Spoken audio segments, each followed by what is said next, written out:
اب یہ کچھ دن بعد عید الاضحیٰ اور حج یہ آ رہے ہیں۔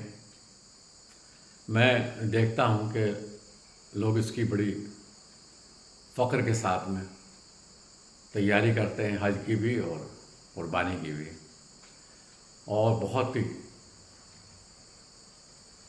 کہنا چاہیے کہ اپنا آپ کو شامل رکھتے ہیں اس میں جوش و خروش کے ساتھ میں۔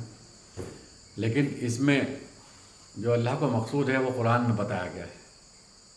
ہم دیکھیں گے قرآن میں ہمارے کوئی بھی بات دیکھنی ہو تو ہماری جو ڈیوائن بکس ہیں اس میں ہم دیکھیں، اور اس میں پریکٹیکل وزڈم آپ کو ملے گی۔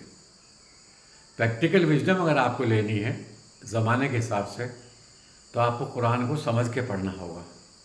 مطلب قرآن plus mind is equal to practical wisdom اور اسپریچولیٹی۔ دیکھیے، آپ کی ڈیفینیشن ہے آپ بلیور تب ہیں جب کہ آپ قرآن میں جو لکھا ہے کہ سب کتابوں کو مانتے ہوں، سب نبیوں کو مانتے ہوں، سب رسولوں کو مانتے ہوں۔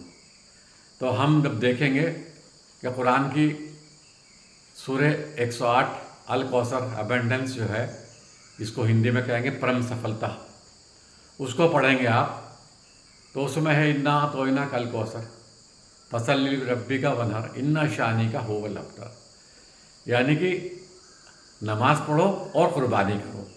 اب انسان نماز 5 وقت پڑھتا ہے عام طور سے، کچھ لوگ 3 وقت پڑھتے ہیں، کچھ 7 اور 8 وقت پڑھتے ہیں۔ تو کیا 8 وقت یا 5 وقت یا 3 وقت قربانی کی جائے؟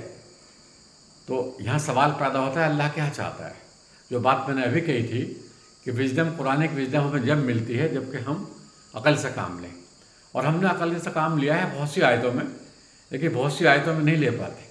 مثال کے طور پر سورہ الحج کے 27ویں آیت میں ہم نے جو اس میں لکھا ہے، جو اعلان کیا رہا ہے رسول اللہ صلی اللہ علیہ وسلم نے حج کے بارے میں، اس کے مطابق پوری دنیا میں ایک بھی آدمی شاید عمل نہیں کرتا، لیکن حج کرتے ہیں لوگ۔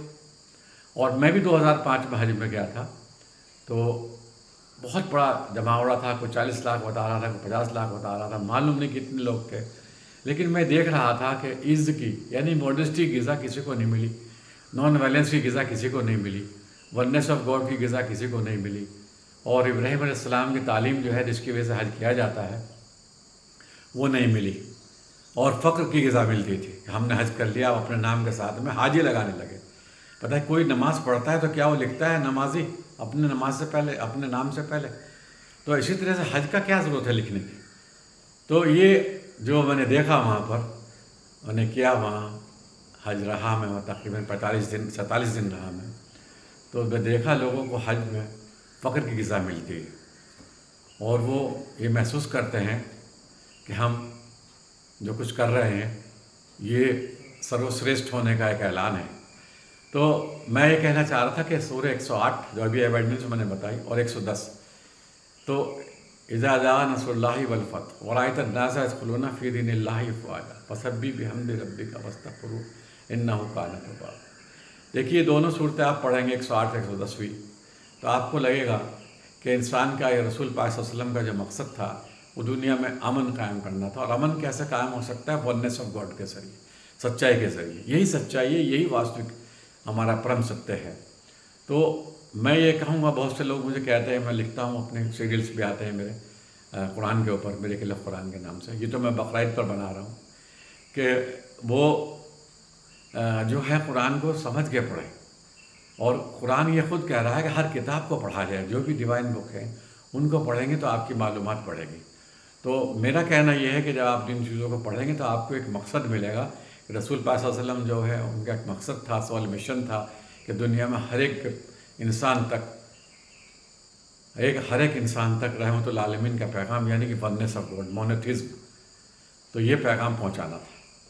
تو یہ جو پیغام ہے ہمیں دینا ہے، اور اس میں جب رسول پاک صلی اللہ علیہ وسلم کو دیکھا، محسوس کیا کہ کمزور ہو گئے، یہ محسوس کر رہے تھے وہ کمزوری کہ کیسے پہنچاؤں، تو اللہ نے ان کو خیر کثیر پرم سفلتا کا اعلان کیا۔ پرم سفلتا یہ تھی کہ تمہیں اس دنیا میں بھی اور آخرت میں بھی، مطلب سروشریشٹھ، سب سے اونچا مقام دیا جائے گا، مقام محمود، اور یہی حسب توقع حسب کام صحابہ کو، صحابہ کے بعد میں جو اور لوگ ہیں یا آج ہم ہیں، جو بھی اس کام کو کرے گا ان سب کو دیا جائے گا۔ تو ہمارا کہنا یہ ہے کہ دیکھیے سب، اور آپ نے سورہ کوثر پڑھی، اس میں بتایا کہ نماز پڑھیں اور قربانی کریں۔ تو جیسے حضرت آپ نے پڑھی ہوئی مریم کے بارے میں کہ ان کو غذا ملتی تھی، زکریا نے پوچھا تمہیں کون دیتا ہے؟ تو انہوں نے کہا میرے رب۔ تو وہ جو غذا ہوتی تھی پریکٹیکل وزڈم ہوتی تھی، وہ اسپریچول غذا ہوتی تھی، یعنی کہ اسپریچول فوڈ ملتا تھا۔ لوگ سمجھتے ہیں شاید ان کے پاس میں پھل آ جاتے تھے، کوئی کھانے پینے کی چیز آتی تھی۔ تو ایسے ہی انسان کے پاس میں قربانی جو اللہ مانگتا ہے وہ اس کے نفس کی مانگتا ہے، اور وہ ہر وقت دینی پڑتی ہے۔ جیسے نماز کے لیے آپ اٹھیں گے تو آپ کو کچھ قربانیاں دینی پڑیں گی، تو اس لیے اللہ نے نماز کے ساتھ میں قربانی کا ذکر کیا ہے۔ لوگ یہ نہ سمجھیں کہ جانور کو اٹھائے کاٹ دیں۔ اور آپ حدیث پڑھیں گے تو رسول پاک صلی اللہ علیہ وسلم نے بھی اپنی زندگی میں اپنی پوری فیملی کی طرف سے ایک ہی بکری، ایک ہی بکرا، جو حدیثوں میں ملتا ہے، ابن ماجہ میں آپ دیکھ لیں، آپ دوسری جو کتابیں ہیں اس میں آپ اٹھا کے دیکھ لیں کہ وہ پوری فیملی کی طرف سے ایک ہی کرتے تھے۔ اور جتنے صحابہ ہیں، حضرت عمر ہیں، ابوبکر ہیں، علی ہیں، عمر ہیں، عثمان ہیں، سب جتنے بھی لوگ ہیں وہ سب لوگ یہ ایک ہی کرتے تھے۔ اور یہ جو سلسلہ شروع ہوا بعد میں، لوگوں کو جب ان سے سچائی ختم ہو جاتی ہے اور وہ یتھارتھ کو نہیں جانتے، یعنی ریلیشن آف گاڈ جیسا معرفت اللہ کہتے ہیں، اس سے دور ہو جاتے ہیں، تو وہ اپنی مسجدوں کو بڑا خوبصورت بنانے لگتے ہیں، اور وہ ہر گھر کے ہر فرد کے نام سے ایک جانور کو کاٹنے لگتے ہیں۔ تو یہ اللہ کا مقصد نہیں ہے۔ اللہ کا مقصد یہ ہے کہ آپ کو احساس ہو، آپ کو روحانی جو بھوک ہے آپ کی اس کو غذا ملے، کیونکہ اللہ کو نہ گوشت پہنچتا، قرآن میں بتایا گیا، نہ اسے خون پہنچتا، نہ اسے ضرورت ہے۔ پہنچ بھی جائے تو آپ پہنچا بھی دیں تو کیسے پہنچائیں گے؟ پہنچا بھی دیں تو اسے ضرورت نہیں ہے۔ تو ہمارا کہنا یہ ہے کہ دیکھیے ہمیں ہر فرد میں ایک آدمی کرے، اور رسول پاک صلی اللہ علیہ وسلم سے یہ بہت مشہور حدیث ہے کہ لوگوں نے کہا کہ میں نے حج میں پہلے بال کٹا لیے بعد میں قربانی کی، اس نے کہا میں نے قربانی پہلے کر لی بعد میں قصر کیا، یا اور اس طرح سے جو معاملات تھے کہ اوپر نیچے غلطی ہو گئی کسی سے، تو رسول پاک نے کہا ان غلطیوں پہ مت جاؤ۔ اب تمہارا حج تمہیں انسان بنانے کے لیے آیا، دوسرے انسانوں کی محبت کرنے کے لیے آیا، تم سے نفرت مٹانے کے لیے آیا، تمہیں ایکولیٹی پیدا کرنے کے لیے تمہارا آیا۔ تو اگر تمہارے اندر یہ چیزیں انکلکیٹ ہو گئی تو تمہارا حج جو ہے، یعنی کہ تمہارا مائنڈ سیٹ چینج کرنے کے لیے آیا۔ اگر کسی انسان کو یہ دیکھنا ہے میرا حج مبرور ہے، اللہ کو قبول ہوا نہیں ہوا، وہ دیکھ لے کہ جب حج سے پہلے وہ یہاں تھا اس کا مائنڈ سیٹ کیا تھا۔ اگر وہ چینج ہو گیا ہے، اب اس میں ماڈسٹی آ گئی ہے، تو اس میں شرافت آ گئی ہے، تو یقیناً وہ بہت آگے پہنچ گیا ہے۔ اور میں یہ کہنا چاہوں گا کہ رسول پاک صلی اللہ علیہ وسلم نے جو بتایا تھا، جو آخری خطبہ دیا تھا، وہ تو بہت لمبا تھا، عربی میں دیا تھا، دھوپ میں دیا تھا، ظہر کی عصر کی نماز اکٹھی پڑھی، اس کے بعد میں پھر مغرب تک دیتے رہے، اور وہ جو دیا انہوں نے خطبہ، تو اس میں پورا قرآن تھا۔ تو آپ دیکھیں اس پورا قرآن میں انہوں نے ایکولیٹی کی بات کی، محبت کی بات کی، انٹرسٹ نہ لینے کی بات کی، لوگوں سے بدلہ نہ لینے کی بات کی، لوگوں کو سب کو سمانتا پیدا کرنے کی بات کی، کالے گورے میں فرق کرنے کی بات کو ختم کیا، ان سب چیزوں کو ختم کیا پورے قرآن میں۔ کہیں قربانی جانور کی کرنے کا ذکر نہیں ہے۔ وہ صرف رسول پاک صلی اللہ علیہ وسلم جس طرح سے کرتے تھے، عاجزی کے ساتھ کرتے تھے، ضرورت ہوتی تھی کھانے کی۔ اب چاروں امام جنہیں مانتے ہیں مسلمان زیادہ تر لوگ، تو ان کے طریقے سے سعودی حکومت نے کر کے دیکھ لیا قربانی کا، لیکن سب امام فیل ہو گئے۔ اب حکومت جو ہے اپنے طریقے سے، ماڈرن طریقے سے کرتی ہے۔ تو جو میں نے بتایا تھا سورہ الحج کے 27ویں آیت کہ اس کے لفظوں پہ عمل نہیں، ترجمے پہ عمل نہیں، بلکہ آپ پریکٹیکل وژڈم کے ساتھ میں حج کرتے ہیں۔ اب آپ ہوائی جہاز سے جاتے ہیں، آپ اٹھنے پر نہیں جاتے۔ تو ایسے ہی آپ کو یہ آیت جو ہے کہ فصلی ربک وانحر، کہ آپ نماز پڑھیں اور قربانی کریں۔ اس کا مطلب یہ نہیں کہ آپ خوب ہر گھر میں اگر 10 آدمی 10 قربانی کریں، ایسا نہیں ہے۔ رسول پاک صلی اللہ علیہ وسلم نے اپنے نام سے بھی کر دی اور آنے والی امت کے نام سے بھی کر دی تھی انہوں نے۔